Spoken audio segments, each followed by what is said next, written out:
दोस्तों, जब किसी धर्म के पास अपने सत्य होने के सबूत या प्रमाण नहीं होते तो दूसरे धर्मों की बुराइयां गिनाना शुरू कर देता है, लेकिन वो भूल जाता है कि वो बुराइयां जो गिना रहा है वो खुद उसके धर्म में उससे ज़्यादा अधिक मात्रा में भयावह सूरत में पाई जाती हैं। दुनिया में इस्लाम एक अकेला ऐसा धर्म है जिसके पीछे सारे धर्म हाथ धोकर के पड़े हुए हैं और हर कोई इसकी कमज़ोरी या खामी निकालने की कोशिश करता रहता है।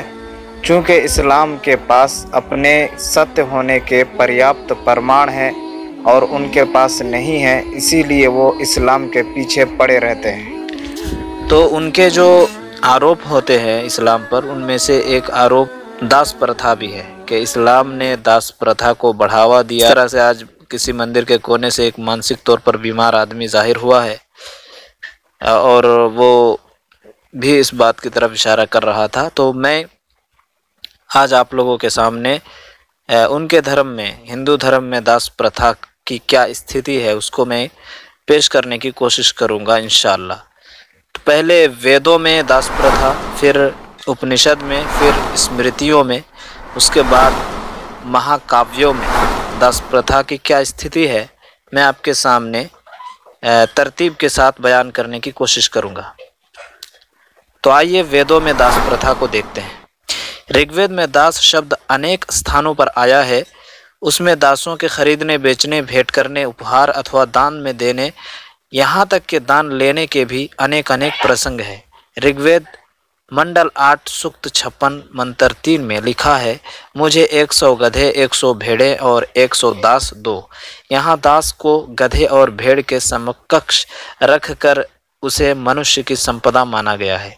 ऋग्वेद मंडल 7 सूक्त 99 मंत्र 4 में वृश्चिप्र नामक दास का उल्लेख है, जिसमें विष्णु और इंद्र की स्तुति करते हुए कहा गया है, तुमने वृश्चिप्र नामक दास की माया को संग्राम में विनष्ट किया है। एक मंत्र ऋग्वेद मंडल 10 सूक्त 22 मंत्र 8 से आर्यों एवं अनार्यों के बीच भीषण संघर्ष का पता चलता है। युद्धरत आर्य इंद्र की स्तुति कर उससे अनार्यों के विनाश के लिए प्रार्थना करते हैं। हम सब चारों ओर से दस्युओं से घिर चुके हैं, ये यज्ञ कर्म नहीं करते, ना वे किसी वस्तु को मानते हैं, उनके व्रत हमसे भिन्न हैं, वे मनुष्यों जैसा व्यवहार नहीं करते। हे शत्रुनाशक इंद्र, तू इन दासों का विनाश कर। जाहिर है श्रेणी के दास केवल नाम के दास थे। दासों और दस्युओं दोनों के कब्जे में अनेक किलाबंद बस्तियां थी।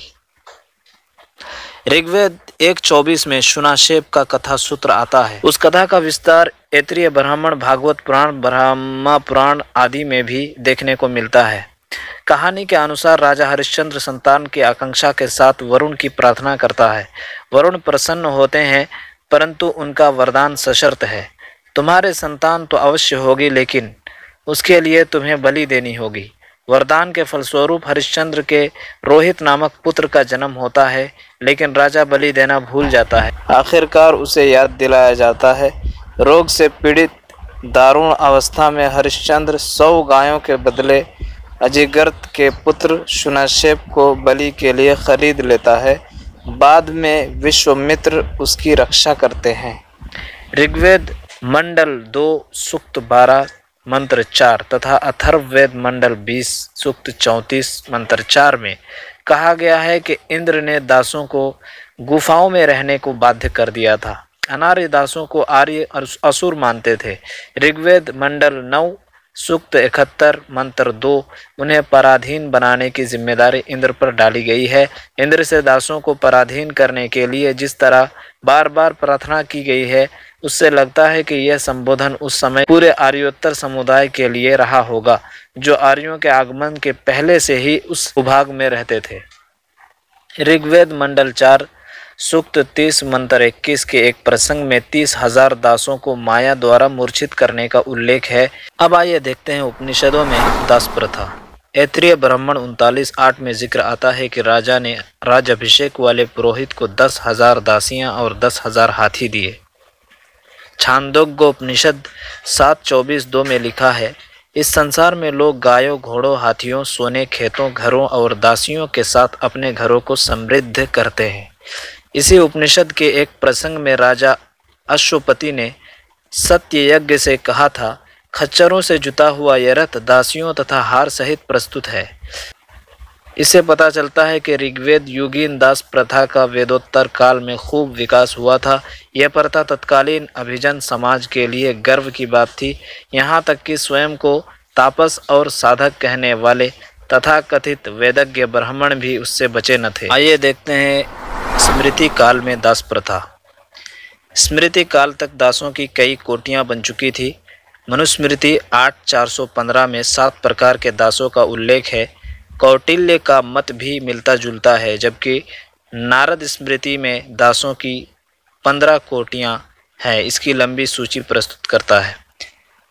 नंबर 1 घर में पैदा हुआ, नंबर 2 खरीदा हुआ, नंबर 3 दान अथवा किसी अन्य प्रकार से प्राप्त हुआ, नंबर 4 वसीयत से प्राप्त, नंबर 5 अकाल में रक्षित, नंबर 6 किसी अन्य स्वामी द्वारा प्रतिश्रुत, नंबर 7 बड़े ऋण से युक्त, नंबर 8 युद्ध बंदी, नंबर 9 बाजी में जीता हुआ, नंबर 10 मैं आपका हूँ कहकर दासत्व ग्रहण करने वाला, 11 संन्यास से च्युत, नंबर 12 जो कुछ दिनों के लिए स्वेच्छापूर्वक दास बना हो, नंबर 13 भोजन के लिए दास बना हुआ, नंबर 14 दासी के प्रेम से आकृष्ट, नंबर 15 स्वयं को बेच देने वाला।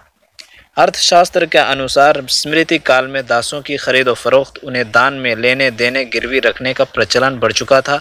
कौटिल्य ने लिखा था कि प्रत्येक स्वतंत्र परिवार उदारदास दास के पेट से उत्पन्न संतान अवश्य रखता है। दास अपने स्वामी की संपदा कहे जाते थे। उन्हें गिरवी रखा जा सकता था, यहाँ तक कि उनकी हत्या भी की जा सकती थी। दासों को न्यूनतम न्याय देने के लिए स्मृतियों में कुछ अनुशंसाएं की गई थी, परंतु व्यवहार में उनका उपयोग बहुत कम हो पाया था। इसलिए स्वामी द्वारा दास पर दंडात्मक कार्यवाही के विरुद्ध किसी अदालत में सुनवाई नहीं थी। स्मृति काल के दौरान दास प्रथा पर काफ़ी लिखा गया है।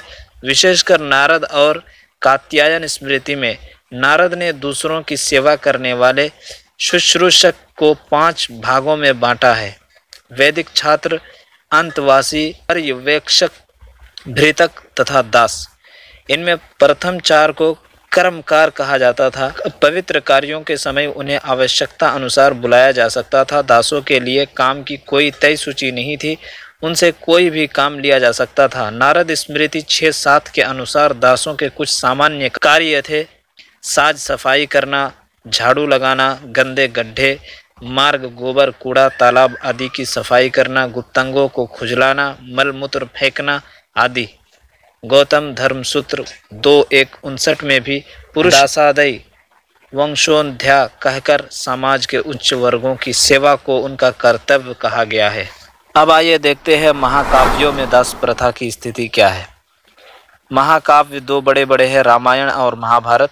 पहले रामायण को देखते हैं। रामायण में राम के चरित्र को उदात्त बताया गया है। तुलसी उन्हें मर्यादा पुरुषोत्तम कहते हैं, लेकिन विवाह में वो खुशी खुशी दहेज लेते हैं। बकौल तुलसीदास दहेज इतना अधिक था कि उसका वर्णन संभव ही नहीं है।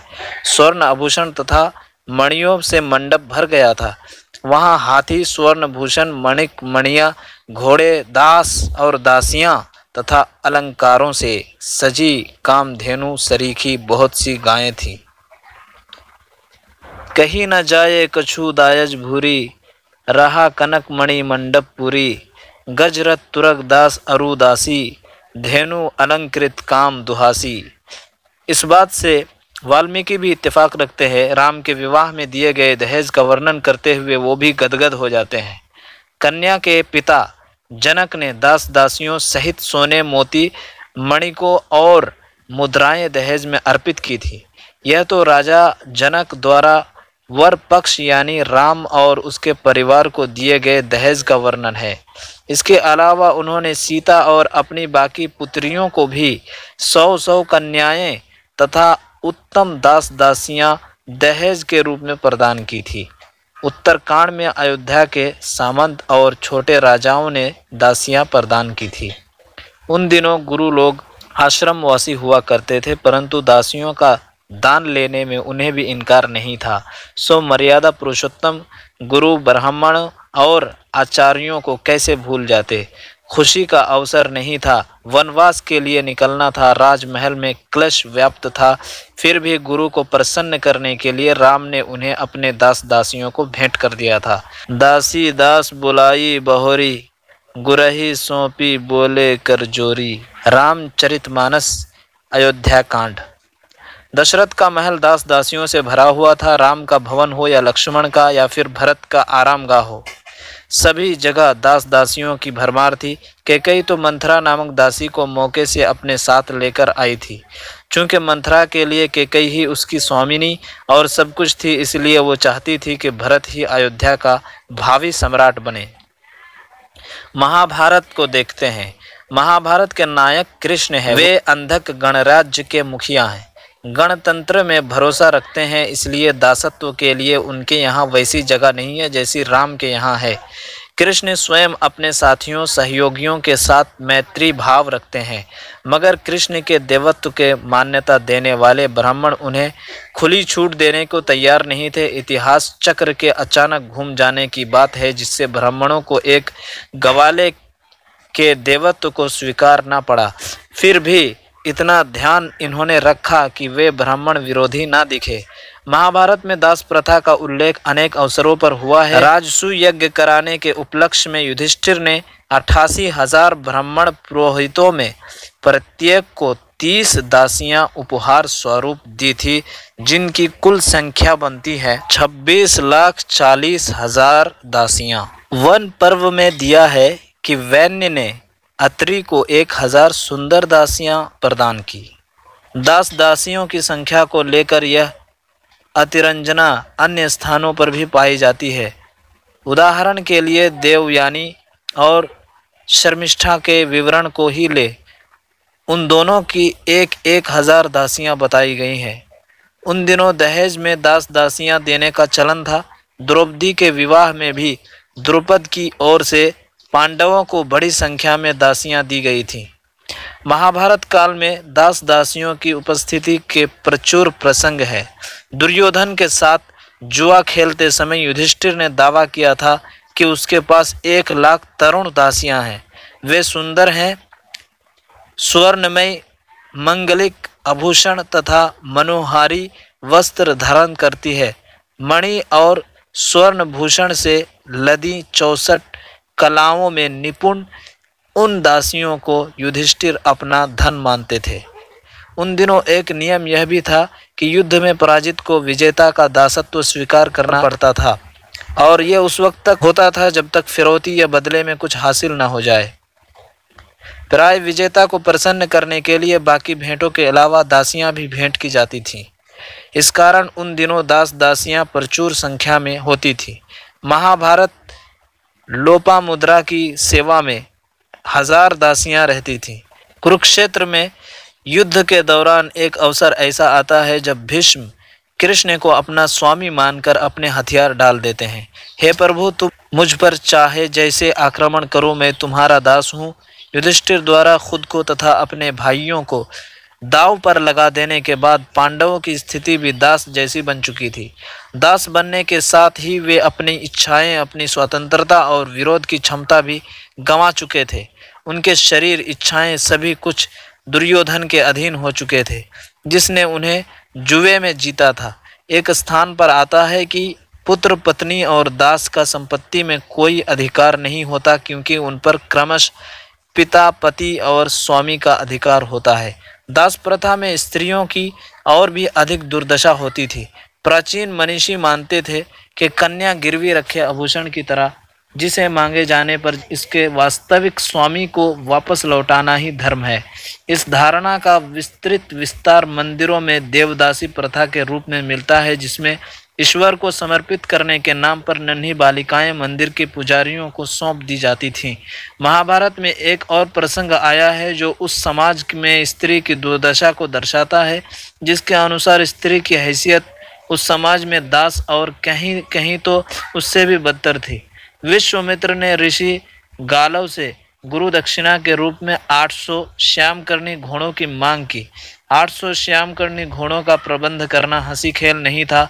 अगर इससे 10 गुनी दासियां मांगी होती तो कोई भी राजा पलक झपकते इंतजाम कर देता, लेकिन 800 श्यामकर्णी घोड़े।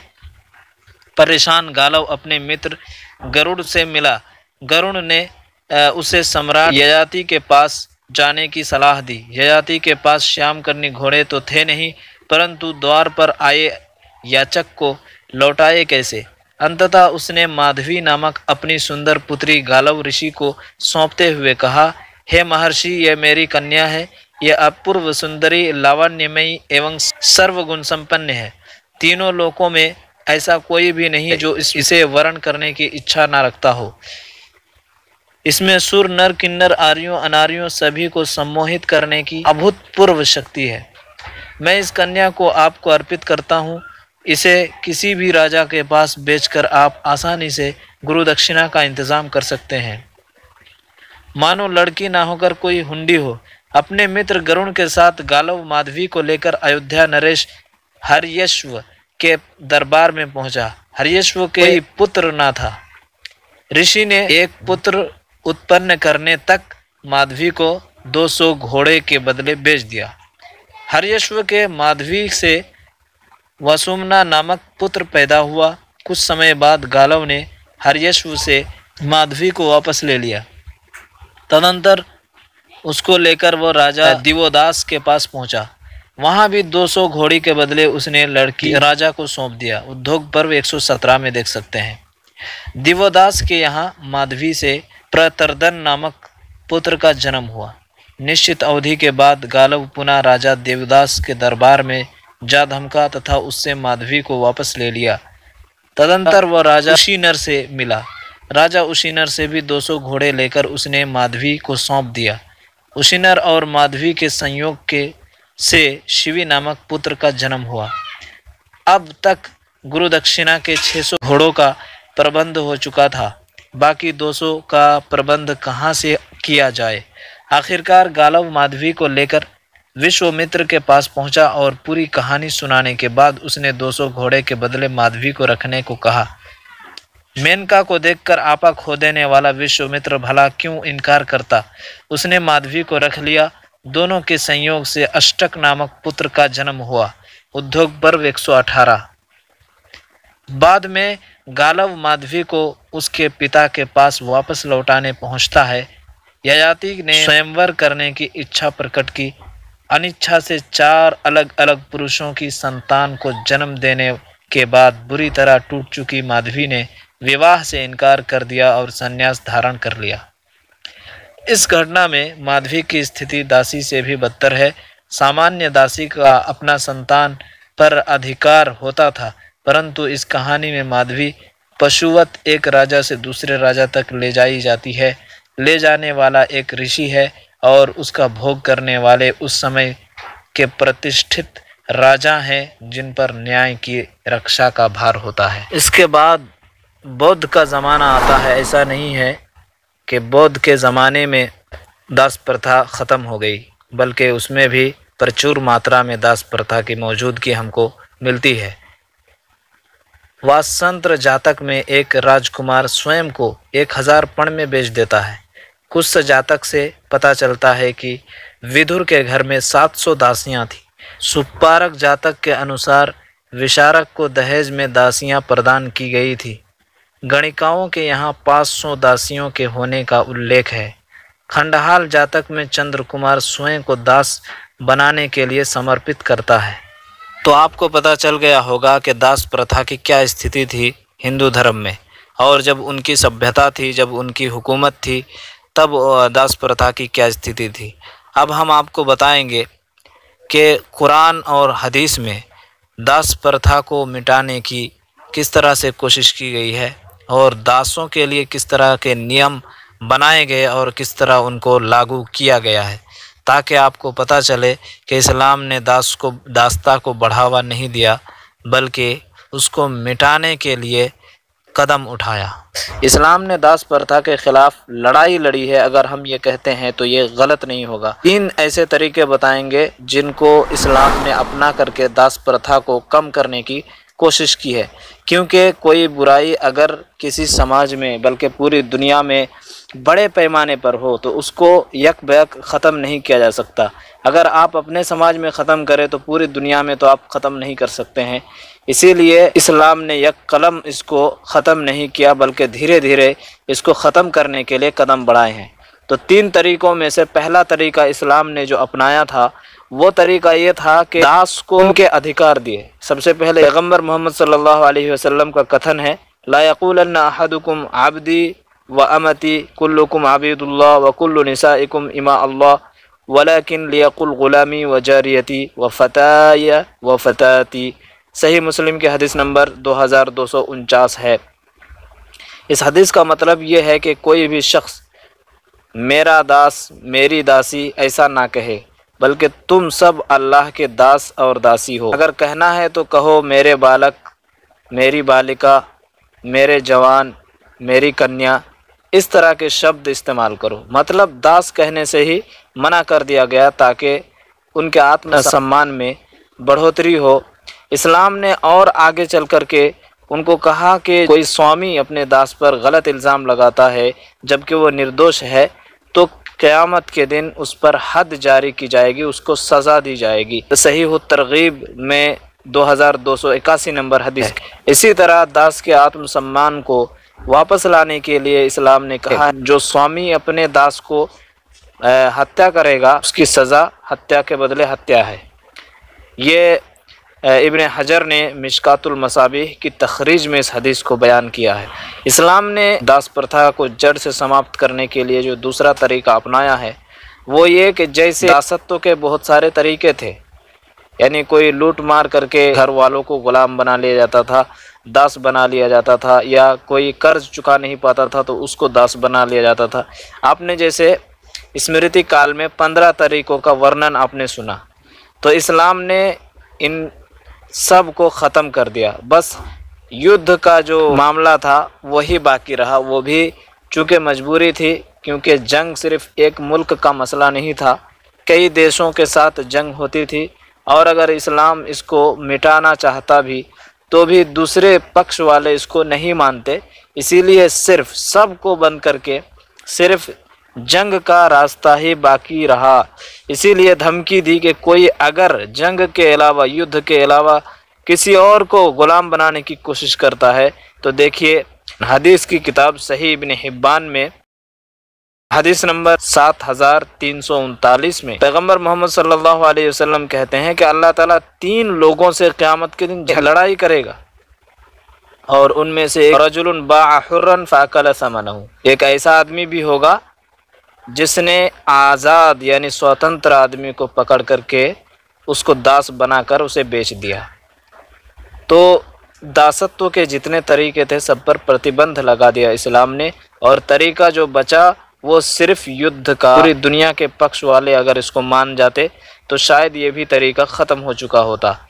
फिर भी जंग में जो बंदी बनकर आए थे उनके बारे में कुरान मजीद में सूरह मोहम्मद आयत नंबर 4 में है कि फ़इम्मा मन्नन बाद व इम्मा फ़िदाअन हत्ता तदअल हर्ब अवज़ारहा, कि या तो इन बंदियों को तुम एहसान करते हुए फ्री में छोड़ दो या बदले में कुछ पैसे वगैरह ले लो और छोड़ दो। युद्ध के रास्ते से जो दासत्व का तरीका आता था उसको मजबूरन खुला रखना पड़ा ताकि इस्लामी फ़ौज, इस्लामिक आर्मी के बंदी अगर दूसरे देश में होते हैं तो उनके अदला बदली के लिए ये तरीका रखना पड़ा। तीसरा तरीका जो इस्लाम ने अपनाया वो ये कि बहुत सारे ऐसे रास्ते खोल दिए जिनसे दास प्रथा को ख़त्म करने में मदद मिलती थी। सबसे पहला तरीका जो अपनाया वो ये था, दास को स्वतंत्र करना एक इबादत करार दिया, यानी अल्लाह तबारक व ताला को खुश करने का एक ज़रिया बना दिया। पैगम्बर मोहम्मद सल्लल्लाहु अलैहि वसल्लम ने फरमाया कि जो आदमी किसी दासी को आज़ाद करेगा अल्लाह ताला उसको जहन्नम की आग से आज़ाद कर देगा। ये सही बुखारी की हदीस है, हदीस नंबर 6715। इसी तरह ज़कात जो वार्षिक दान होता है, ज़कात के माल को 8 रास्तों में खर्च किया जा सकता है, सिर्फ उसके अलावा नहीं। उन 8 में से एक जो है दास को स्वतंत्र करने के लिए भी है, यानी दास को ख़रीद करके आज़ाद कर देना। सूरह तौबा आयत नंबर 60 में आप देख सकते हैं। इसी तरह जो स्वामी अपने दास को थप्पड़ मार दे, उसकी प्रायश्चित ये है, गुनाह की माफ़ी का रास्ता यही है कि वो उसको स्वतंत्र कर दे, आज़ाद कर दे। जैसे अबू दाऊद की हदीस नंबर 5168 में पैगंबर मोहम्मद सल्लल्लाहु अलैहि वसल्लम कहते हैं कि जो आदमी मन लतमा ममलूकहू औ दरबहू फकफ़ारतुहु अन युअतिक़हू, जो स्वामी अपने दास या दासी को थप्पड़ मारता है तो उसका प्रायश्चित यही है कि वो उसे स्वतंत्र कर दे, आज़ाद कर दे। इसी तरह कुछ गुनाह ऐसे भी हैं जिनके प्रायश्चित के तौर पर दास को आज़ाद करने के लिए कहा गया। जैसे कोई आदमी अनजाने में किसी का मर्डर कर देता है तो उसका प्रायश्चित यह है कि वो किसी दास को आज़ाद कर दे, स्वतंत्र कर दे। कोई आदमी अपनी बीवी को जो पवित्र रिश्ते हैं उनके नाम से पुकारता है, जैसे माँ कह के पुकारता है, बहन कह के पुकारता है, खाला कह के पुकारता है, तो ये बहुत बड़ा पाप है।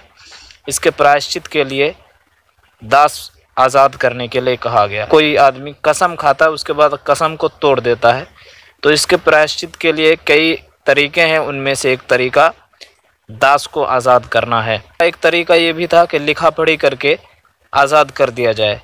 इसका वाज़ेह तौर पर सूरह नूर आयत नंबर 33 में बताया गया, वल्लदीना यब्तगूनल किताब मिम्मा मलकत ऐमानुकुम फ़कातिबूहुम इन अलिमतुम फ़ीहिम खैरा व आतूहुम मिम्मा लिल्लाहिल्लज़ी आताकुम, कि जो दास या दासी तुमसे लिखा पढ़ी करके आज़ादी हासिल करना चाहते हैं तो तुम इनको आज़ाद करो अगर तुम इनके अंदर भलाई देखते हो, और तुम्हें अल्लाह ने जो माल और दौलत दी है, संपत्ति दी है, उनमें से तुम उन्हें भी दो। अब देखिए, सिर्फ इतना ही नहीं बल्कि कहा है, सही मुस्लिम की हदीस है, हदीस नंबर 1661 है। पैगंबर मोहम्मद सल्लल्लाहु अलैहि वसल्लम कहते हैं, अतइमुहुम मिम्मा ताकुलून, तुम जो खाते हो वही दासों को भी खिलाओ। व अलबिसुहुम मिन लबूसिकुम, जो तुम पहनते हो उनको भी वही पहनाओ। वला तुअद्दिबु खल्क़ल्लाह, और अल्लाह की मखलूक को, सृष्टि को अज़ाब में ना डालो, उनको तकलीफ़ ना दो। दुनिया में और भी सभ्यताएं हैं और भी हुकूमतें आई हैं गई हैं, बड़े बड़े एम्पायर्स आए हैं और गिर गए। उनमें जो दास प्रथा की स्थिति थी वो तो अलग, बहुत ही लंबी चौड़ी गुफ्तगू हो जाएगी अगर हम इसको छेड़ने की कोशिश करेंगे। तो हमने सिर्फ हिंदू सभ्यता में जो दास प्रथा की स्थिति थी हमने उसी को बयान करने पर बस किया है, क्योंकि वीडियो इससे लंबा हो जाएगा। जहाँ तक बात है कि इस्लामिक सिविलाइजेशन में राजाओं, महाराजाओं और खलीफाओं के पास दास दासियाँ होते थे, इस सवाल का जहाँ तक ताल्लुक़ है तो इसके लिए हमारे पास दो जवाब है। पहला जवाब ये है कि अगर आप बड़े बड़े सिविलाइजेशंस, बड़ी बड़ी सभ्यताएं इनको सामने रखेंगे और इनमें जो दासों की, दासियों की दुर्दशा होती थी, उनके साथ दुर्व्यवहार होता था, उनको सामने रखें और उसके बाद फिर इस्लामिक सभ्यता में देखिए कि किस तरह से दासों को उनके अधिकार दिए गए, उनके लिए नियम बनाए गए, उनके लिए आज़ादी के रास्ते खोले गए। जबकि दूसरी सभ्यताओं में इस तरह की बातें आपको नज़र नहीं आएंगी। मुस्लिम राजाओं, महाराजाओं के पास भी दासों की उतनी संख्या नहीं होती थी जितनी संख्या दूसरे सभ्यताओं में, दूसरे राजाओं के पास होती थी। जैसे आपने अभी देखा हिंदू राजाओं के पास कितनी दासियां और कितने दास होते थे, ये आपके सामने हम बता चुके हैं। इनके मुकाबले में, कंपैरिजन में, मुस्लिम राजाओं के पास बहुत ही कम मात्रा में दास दासियां होती थीं। दूसरा जवाब ये है, कोई भी बादशाह हो, राजा हो, ये हमारे लिए प्रमाण नहीं है। इस्लाम एक ऐसा धर्म है जो हर बात को तथ्य के साथ कुरान और हदीस के मुताबिक हो तभी मानता है, और अगर उसके विपरीत हो तो उसको मान्यता प्राप्त नहीं होता है। हाँ, हमारे रोल मॉडल्स वो पहले के खलीफा हो सकते हैं, जैसे अबू बकर है, उमर है, उस्मान है, अली है।